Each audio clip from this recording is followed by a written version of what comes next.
انسانی زندگی ہے ہو جاتا ہے. تو اس لیے دو لفظ پڑھنے کے ساتھ ساتھ ہم لمبی بات کیوں کریں. ہمارے اساتذہ کہتے تھے یک من علم را 10 من عقل باعث کر. ایک من علم کے استعمال کے لیے 10 من عقل چاہیے ہوتی. تو اگر عقل نہ ٹھکانے ہو نا تو پھر اسی طرح ہوتا ہے.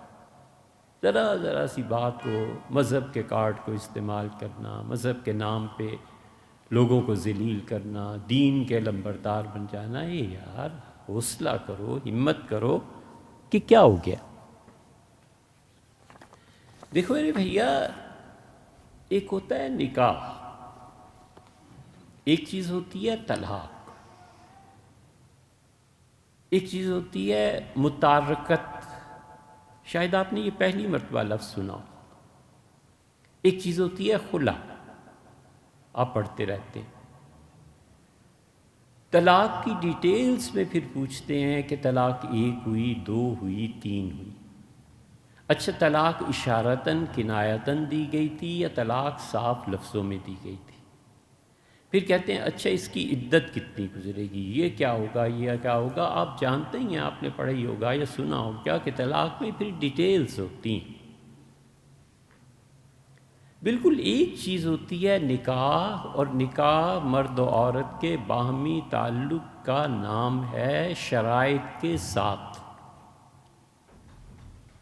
کچھ شرطیں ایسی پائی جاتی ہیں کہ اگر وہ شرائط پوری ہوتی ہوں تو نکاح ہوتا ہے، شرائط پوری نہ ہوتی ہوں تو نکاح نہیں ہوتا. مثلاً یہ دیکھا جاتا ہے کہ جس مرد و عورت کا نکاح ہے، اللہ نے اس نکاح کو حرام تو نہیں کہا. اللہ نے کہا حرمت علیکم امہاتکم، تمہاری ماؤں کا نکاح حرام ہے تم سے، اور بہنوں کا، اور فلاں کا، اور فلاں کا، اور فلاں کا، اور فلاں کا. اللہ تعالیٰ نے رشتے گنوائے ہیں نا کہ یہ نکاح حرام ہے. دیکھا جاتا ہے لڑکی کی رضامندی نکاح میں شامل ہے کہ نہیں شامل، دیکھا جاتا ہے. حق مہر کتنا ہے دیکھا جاتا ہے. یہ حالانکہ حق مہر نکاح کی شرائط میں سے نہیں، لیکن نکاح کی شرائط اگر نہ پائی جائیں تو وہ نکاح کیا ہوگا؟ اس نکاح کو فقہا اپنی اصطلاح میں کہتے ہیں کہ یہ نکاح فاسد ہے، اس نکاح میں فساد ہے. اگر نہ پتہ ہو کہ نکاح فاسد شریعت کی نظر میں کیا ہوتا ہے تو بولنا بھی نہیں چاہیے، اللہ کو جواب نہیں دینا. یعنی ہم یہ مانتے ہیں نکاح ہو گیا، لیکن نکاح میں جو شرائط تھیں وہ شرائط چونکہ پوری نہیں ہوئی، اس لیے یہ نکاح فاسد ہے. میں آپ کو ایسے ہی نکاح فاسد کی کئی قسمیں ہیں. آپ کو کوئی مفتی تھوڑا ہی بنانا ہے، لیکن ایک مسئلہ آپ کے علم میں آ جائے. ہم بتاتے ہیں آپ کو نکاح فاسد ہوتا کیا ہے. مثلاً ایک لڑکا اور لڑکی بغیر گواہوں کے مرد و عورت بیٹھے، اس نے کہا میں تمہاری بیوی ہوں، اس نے کہا میں نے تمہیں بیوی کی حیثیت سے قبول کیا. یہ نکاح فاسد ہے، نکاح ہو گیا لیکن گواہ موجود نہیں.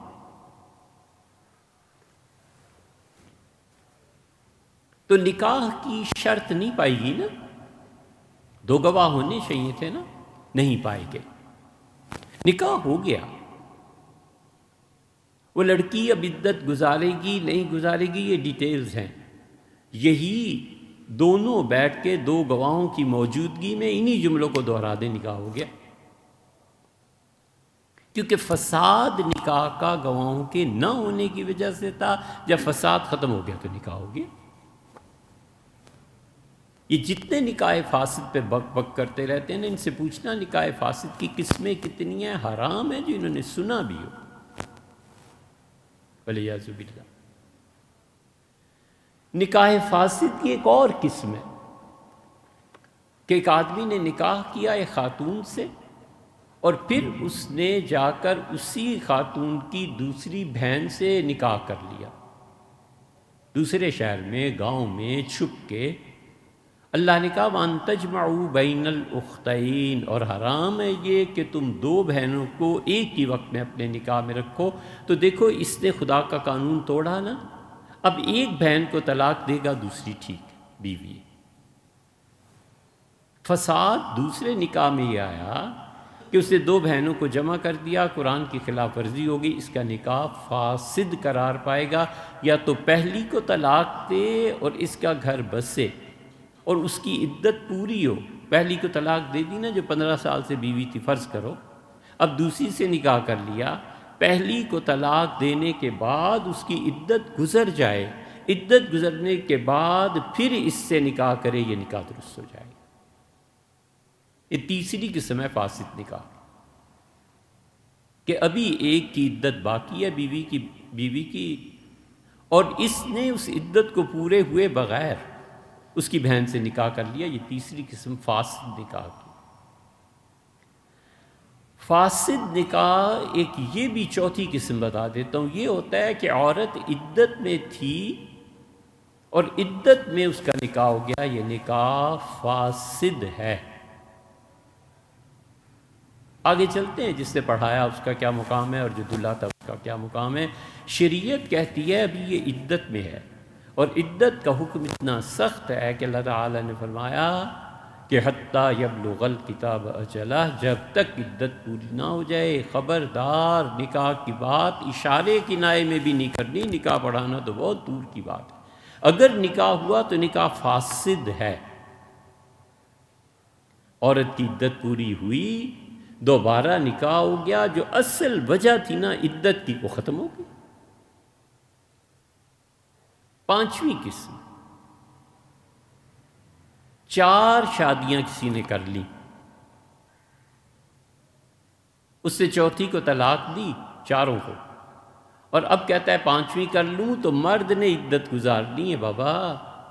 یہ چوتھی جسے تم نے طلاق دی ہے نا، اس کے بعد مرد کی عدت ہے۔ مرد کی عدت کیا ہے؟ جب تک چوتھی بیوی کی عدت پوری نہ ہو جائے یہ پانچواں نکاح کر ہی نہیں سکتا۔ جب یہ سنا ہے کہ مرد بھی عدت گزارتا ہے، اس لیے کہ یہ مسائل مفتیوں کو پیش آتے ہیں، یار آپ کا کام نہیں ہے۔ فرض کر لو کہ چوتھی کی عدت 9 مہینے تھی، فرض کرو اس سے طلاق دے دی، 9 مہینے تک یہ پانچویں شادی کر ہی نہیں سکتا، پہلے وہ عدت سے فارغ ہوگی پھر اسے آزادی ملے گی، اب کرے گا۔ شادی ہوئی، یہ 7ویں 8ویں قسم ہے، بہت قسمیں ہیں، میں تو ایسے ہی آپ سے دوست ہیں، آپ محبوب ہیں، محبت کرتے ہیں، آپ تشریف رکھتے ہیں، آپ کو بتا رہا ہوں حقائق کیا۔ ایک قسم یہ بھی ہے کہ شادی ہو گئی، ایک عورت آتی ہے گاؤں سے مہینے بعد سال بعد، کہتی ہے بھی میں نے تو تم دونوں کو دودھ پلایا، تم تو دودھ شریک بہن بھائی ہو۔ کون گواہ ہے؟ فلانی فلانی سے پوچھو، عورتیں مرد گواہ ہو گئے۔ یہ نکاح جو ہے یہ فاسد ہے۔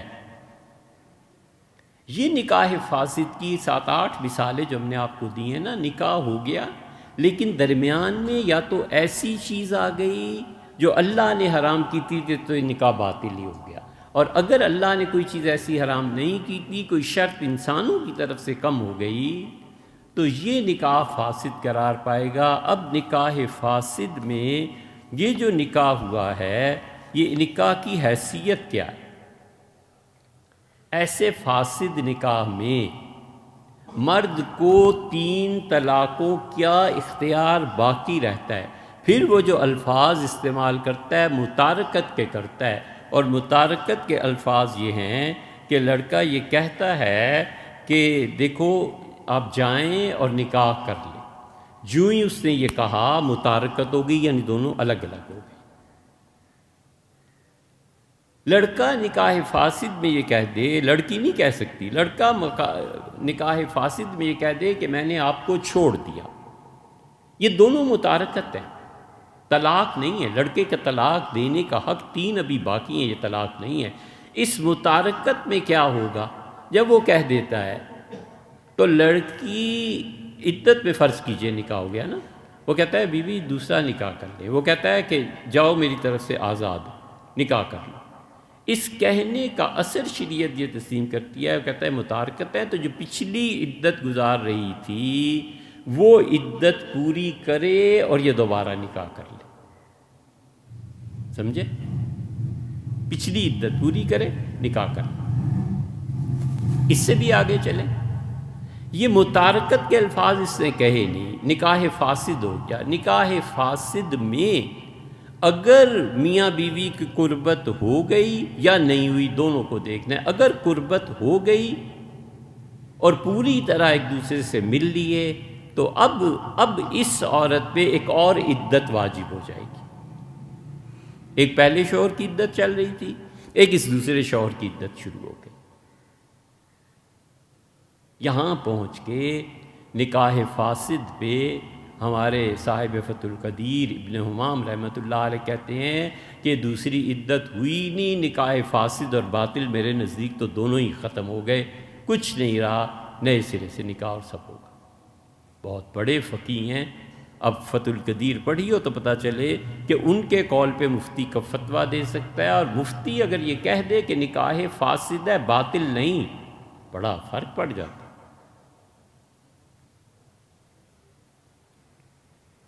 اگر وہ کہہ دے کہ یہ نکاح باطل ہے، عورت اپنے پچھلے شوہر کی عدت پوری کرے گی، نکاح پڑھا لے۔ اگر وہ کہہ دے نکاح فاسد ہے تو پھر ایک نئی عدت شروع ہو گئی۔ یہ نئی عدت فرض کر لو اب 3 مہینے ہے، پچھلی عدت وہ گزار رہی ہے، 1 مہینہ اس کا باقی ہے، تو 1 مہینہ وہ جو پچھلی عدت کا ہے انہی 3 مہینوں میں شامل ہو جائے گا، تو 2 مہینے مزید بڑھ گئے، دونوں عدتیں ایک دوسرے میں داخل ہو جائیں گی۔ اور اس نکاح فاسد کے نتیجے میں بوڑھی نے آ کے گواہی دی سال بعد کے، اس کے نتیجے میں اگر میاں بیوی کی قربت سے اولاد پیدا ہو گئی تو اولاد نسب کی ٹھیک ہے، اس اولاد کو ماں باپ کی وراثت سے حصہ ملے گا، لیکن میاں بیوی کو ایک دوسرے کا وراثت میں حصہ نہیں ملے گا کیونکہ نکاح ہی نہیں تھا۔ لیکن اس مرد کو نہ ہم معاذ اللہ استغفر اللہ بدکار کہتے ہیں، نہ اس پہ حد جاری ہو سکتی ہے، یہ اپنی جگہ پہ بالکل ٹھیک ہے، اسے پتہ ہی نہیں تھا کہ شرائط نہیں پائی ہے، اس کا کوئی قصور نہیں۔ اور اگر دونوں کا نکاح فاسد ہوا اور قربت نہیں ہوئی شوہر اور بیوی کی، تو پھر اس کے اس کہہ دینے سے، یہ الفاظ کہہ دینے سے کوئی عدت عورت پر نہیں آئے گی، اس لیے کہ بات ہی ختم ہو گئی۔ ہمارے مخدوم یہ اس مسئلے کے تحت عرض کر رہا ہوں کہ آپ ذرا سوچیں کہ نکاح فاسد ہوا اور دونوں کی قربت ہو گئی، اس سے پیدا ہونے والی اولاد ماں باپ کی وارث ہے، اس پہ کوئی تہمت نہیں۔ میاں بیوی ایک دوسرے کا وارث نہیں بنتے کیونکہ نکاح ہی نہیں ہے، یہ شریعت کے قوانین ہیں، کیوں نہیں اس کے مطابق فیصلے ہوتے؟ کیا کسی بھی عورت کا نکاح فاسد ہو جائے تو اتنی بری ہو جاتی ہے کہ معاذ اللہ بدکار ہو جاتی ہے؟ کچھ بھی نہیں یار، ہو گیا، غلط فہمی ہو گئی، کئی مرتبہ ہو جاتی ہے، اللہ اس کو برا نہیں کہتا، حضور صلی اللہ علیہ وسلم اس کو برا نہیں کہتے، ہماری زبانیں اس کے پیچھے پڑ گئی ہیں کہ نکاح فاسد ہو کے کیا قیامت آ گئی ہے، کتنے ہی نکاح فاسد دنیا میں ہوئے اور فقہا نے یہ ساری باتیں لکھی۔ ہمارے مخدوم مولانا زاہد الراشدی صاحب اللہ سلامت رکھے اپنا فرماتے تھے، ایک دن ہم گجرانوالہ جا رہے تھے تو بہت رش تھی، مغرب کی اذان ہو گئی، پہنچنا بھی جلدی تھا، تو میں نے والد صاحب مولانا سرفراز خان صاحب صفدر رحمۃ اللہ سے عرض کیا کہ حضرت مغرب کا وقت ہو گیا، تو فرمایا مجھے بھی پتہ ہے، میں بھی سن رہا ہوں، اذانیں دیکھ رہا ہوں۔ میں نے کہا نماز؟ تو فرمانے لگے تم عجیب باتیں کرتے ہو، نماز پڑھ لیں گے، ابھی مغرب کا وقت باقی ہے، اس رش سے نکل جائیں، کیا ہو جائے گا، زیادہ سے زیادہ قضا ہو جائے گی نا، تو قضا پڑھ لیں گے۔ شریعت نے قضا کا حکم بھی ہمیں ہی دیا ہے مسلمانوں کو، اور ہمیں ہی سکھایا ہے، حضور صلی اللہ علیہ وسلم نے یہ احکامات قضا کے سکھوں کے لیے، صبر کرو۔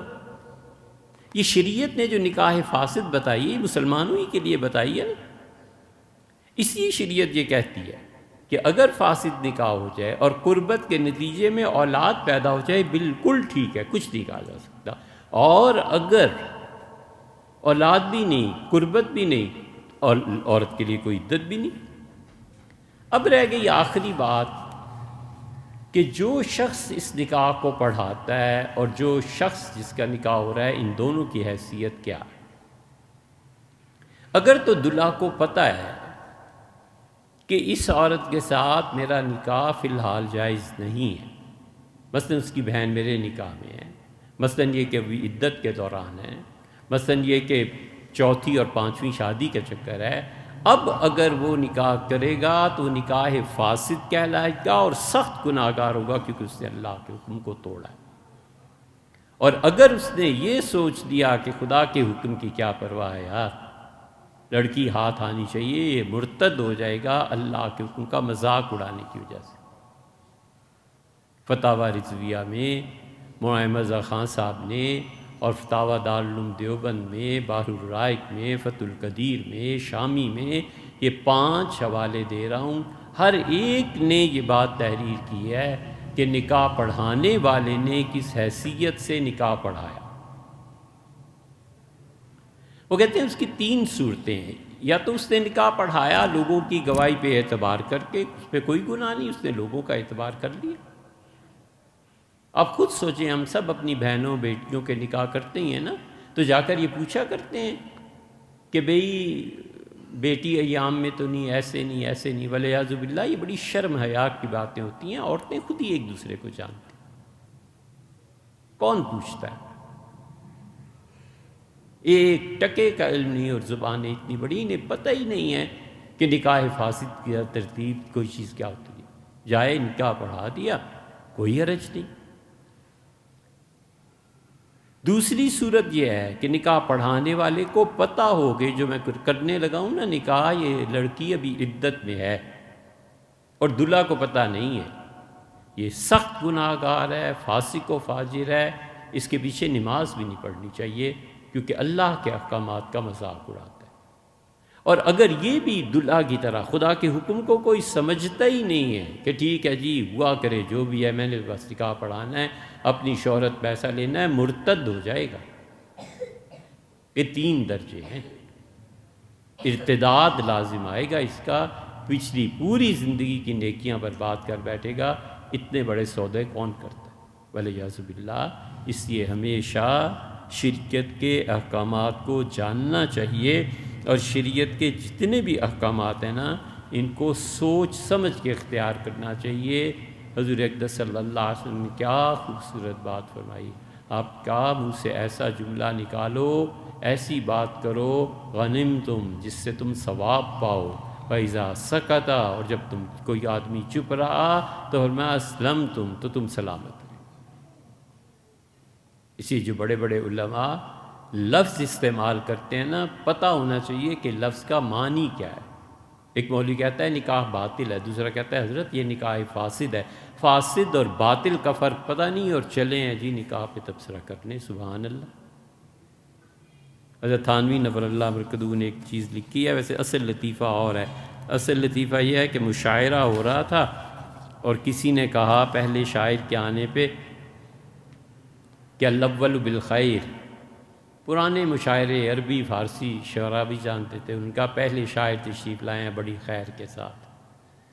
دوسرا جو تھا وہ جب آئے تو انہوں نے کہا وثانی بالخیر، دوسرا بھی آیا ہے بڑی خیر کے ساتھ، بڑا اچھا کلام انہوں نے پڑھا۔ تیسرے بڑے مشہور شاعر تھے، تو انہوں نے کہا فلاں حضرت فلاں تشریف لاتے ہیں، تو ایک بولا، اس نے کہا الثالث بالخیر، تیسرا بھی خیر ہی ہے۔ تو انہوں نے گھور کے دیکھا اس سامنے بیٹھے ہوئے لڑکے کو، اٹھ کے چل پڑے۔ حیدرآباد میں جلسہ تھا، شاعر مشاعرہ، سارا مشاعرہ در ان کا سوال ہی پیدا نہیں ہوتا، اسے بٹھا رکھا ہے تم نے مجھے گالیاں دینے کے لیے۔ اس نے آ کے پوچھا کسی سے کہ یہ الثالث بالخیر، الاول بالخیر والثانی بالخیر والثالث بالخیر میں نے کہہ دیا تو کیا؟ کہ بے وقوف آدمی، ثالث بالخیر اس بچے کو کہتے ہیں جس کے ماں باپ کا نکاح نہ ہوا ہو، کہ تیسرا جو آ رہا ہے نا یہ برا نہیں ہے یہ اچھا ہے، تو تم نے جب اسے گالی دی تو تمہارا مشاعرہ پڑتا۔ تو اس لیے گاڑی اردو اور گاڑے الفاظ سیکھ لینے کا مطلب یہ نہیں ہوتا کہ کوئی علم آ گیا ہے، مطلب یہ ہے کہ کہیں سوچ سمجھ کے استعمال کرنے چاہیے۔